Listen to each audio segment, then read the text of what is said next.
What if a show so strange, so raw, and so emotionally devastating that it built a cult following across the entire planet just stopped? No warning. No proper ending. Just gone. That was Farscape, a sci-fi series that threw a lone human astronaut into a living spaceship full of alien fugitives, billions of light years from home, and refused to make it easy for anyone involved.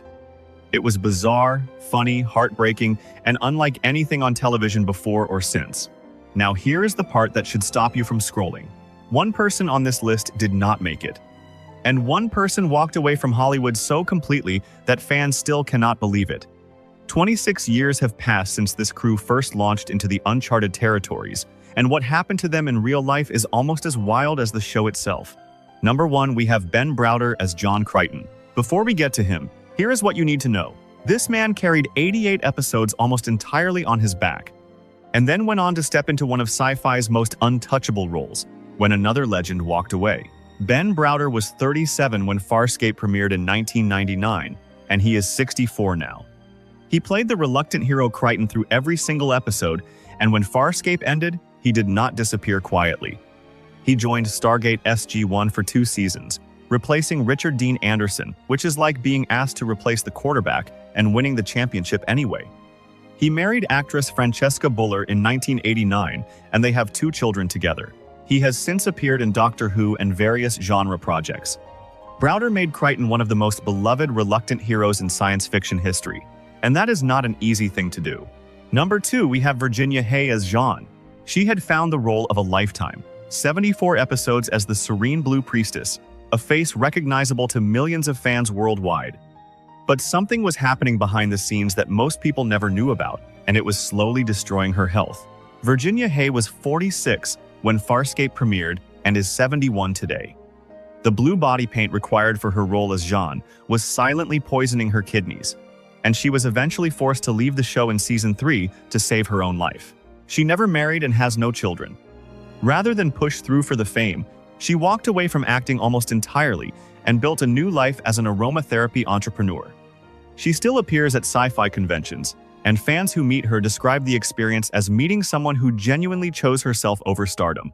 That takes a kind of quiet courage most people never have to find. Number 3, we have Anthony Simcoe as D'Argo. Now here is where you need to slow down and really think about this. If you loved Farscape, you almost certainly thought about D'Argo whenever you heard the word loyalty. But where has the man behind all that prosthetic warrior armor actually been? Anthony Simcoe was 30 during filming and is 57 now. D'Argo appeared in all 88 episodes as the proud Luxan warrior who spent the entire series trying to find his son. After the show ended, Simcoe did something that almost no one in his position does. He stepped almost entirely away from television and returned to Australian theatre, where he also began teaching acting. He married Rebecca Breed's mother and has stepchildren. No Hollywood reinvention, no chasing a bigger platform. He went back to the stage and the classroom. The man who played one of sci-fi's most emotionally complex warriors decided that the most meaningful work he could do was help build the next generation of storytellers. That quiet pivot is more unexpected than any casting announcement. Number 4, we have Gigi Edgley as Chiana. She was 23 when she joined the show for 74 episodes as the gray-skinned, unpredictable thief who made every scene she walked into feel like it could go anywhere. Gigi has kept building a genuinely diverse creative life since then, working in film and television while also becoming a musician and dance instructor. She married cinematographer Matt Toole, and the two of them keep their family life private. Edgley still shows up at conventions and has fully embraced her place in the Farscape universe, with a warmth that fans feel the moment they encounter her. Chiana's mischief lives on, and so does the woman who brought her to life. Number 5, we have Lani Tupu as Pilot and Captain Crace. Think about what it takes to make 2 completely different characters memorable in the same show. One, a gentle navigator who never left his console, and one, a man consumed by obsession and revenge. Lani Tupu did both. He was 41 when the series started and is 66 today. He provided the voice for the ship's massive navigator pilot while physically playing the vengeful Captain Crace across all 88 episodes. After Farscape, he moved into directing and has helmed numerous episodes of Australian television productions. His range across those 2 roles is something that gets more impressive the more you think about it, because you probably never even stop to consider that they were the same person. If you have been watching this far and you are someone who grew up with Farscape, drop the name of your favorite crew member in the comments right now.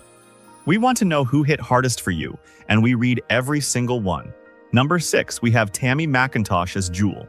She was 31 when she appeared in 18 episodes during Season 3, stepping in after Jean's departure with screaming so committed and scientific knowledge so surprising that fans did not know whether to love or tolerate her at first. Tammy has worked extensively in Australian television since then and keeps her family life, including her marriage and children, entirely private.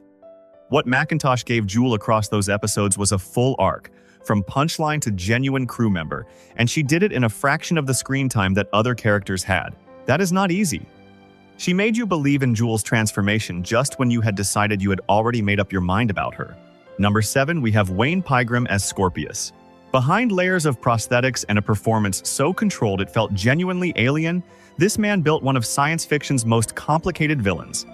Wayne Pygram was 41 inches 2000 when he first appeared in what became 61 episodes, and he is 65 now. Scorpius started as a pure threat, and slowly became something far more unsettling because you started to understand him. Pygram has continued working in Australian film and television, and keeps his personal life private.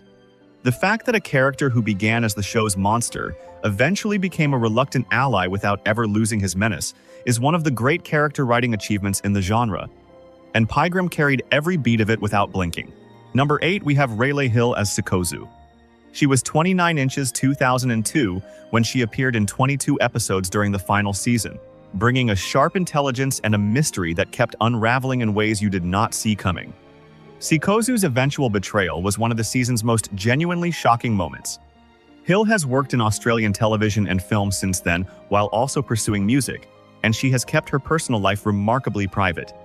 She brought a kind of cold clarity to Sikozu that made every alliance feel temporary in the best possible way. And looking back, the signs were always there if you knew where to look. Number 9, we have Jonathan Hardy as Dominar Rigel XVI. He had built a career that spanned decades, a respected New Zealand actor and writer with a legacy that extended far beyond any single role. And then came Rigel, the deposed Hynerian ruler whose flatulence and greed became one of Farscape's most beloved running jokes, even though Hardy never appeared on screen but only ever provided the voice. He was 40 when the show began, and for 86 episodes he made a puppet feel like a full character, with a genuine soul underneath all the self-interest. His life after Farscape seemed full of more to come. He was still working, still creating. And then in July 2012, Jonathan Hardy died from cancer at the age of 71, just 9 years after the series ended. The voice that made millions of people care about a tiny alien despot is gone, and that absence is felt a little more every time someone revisits the show. We drop new stories like this every 2 days, so if you want to be here for the next one, subscribe now so you never miss it. Number 10, we have Melissa Jaffer as Utu Noranti. She was 60 years old when she appeared in 24 episodes, which means she was already a veteran of 6 decades in Australian theatre and television before she ever set foot on Moya. She is 84 now and has not stopped working. Noranti's mysterious herbs and deeply eccentric behavior made her simultaneously the most unpredictable and the most quietly wise presence in the show's final seasons. Jaffer keeps her family life private. The fact that a woman in her 80s is still performing, still working, still showing up to sets is its own kind of extraordinary. And Noranti's strange wisdom now feels like it was always a little bit autobiographical. Number 11, we have Paul Goddard as Stark. Born in 1964, Paul was 36 when he appeared across 35 episodes as the traumatized, half-masked Bannock who loved with a ferocity that kept breaking his mind open. Stark's vulnerability was the kind that most actors are afraid to commit to fully, and Goddard committed completely. He has continued working in Australian theatre and film, has a family he keeps private, and has maintained a career built on stage work and craft rather than visibility. The metal mask that covered half his face became one of Farscape's most iconic images. Underneath it was a performance about grief and devotion that was far more human than most of the humans in the show. Number 12, we have Rebecca Riggs as Commandant Grayza.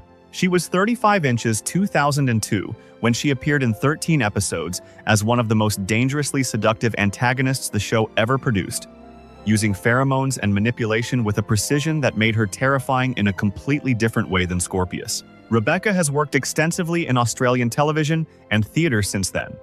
She has been married to actor Simon Burke since 1997, and they have 2 children together. Riggs gave Grey's layers that the role did not demand on paper, and that choice elevated the entire final season. Number 13, we have Claudia Black as Officer Aeryn Sun. Stop for a second and think about 1999. Think about how long ago that actually was. Claudia Black was 27 years old, and she stepped into the role of a peacekeeper soldier who had never been allowed to feel anything. And across 88 episodes, she made you feel everything right alongside her. She is 54 now.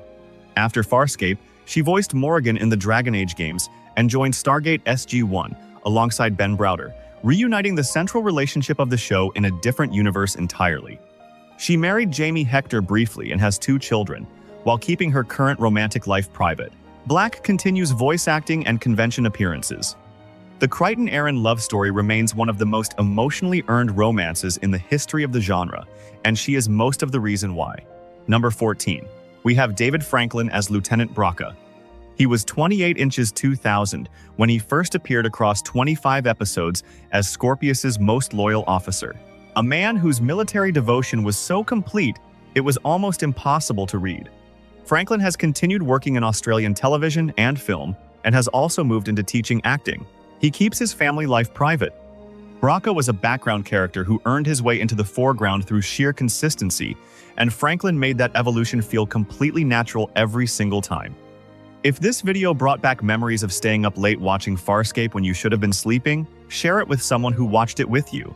They need to see this too. Number 15, we have Kent McCord as Jack Crichton. He was already a legend before any of this. Adam 1-2 had made him a television icon decades earlier. He was 57 when he appeared across 10 episodes as John's father, the astronaut who shaped everything his son became, and he is 84 now. Kent McCord has been married to Cynthia Lee Doty since 1962, which means they have been together for 64 years, one of the longest marriages in Hollywood history. He has largely retired from acting. Those 10 episodes gave Crichton an emotional foundation that the entire series rested on, because you cannot understand a man's longing to get home unless you understand what he was longing to get back to. And after 26 years, that is still the truest thing Farscape ever said.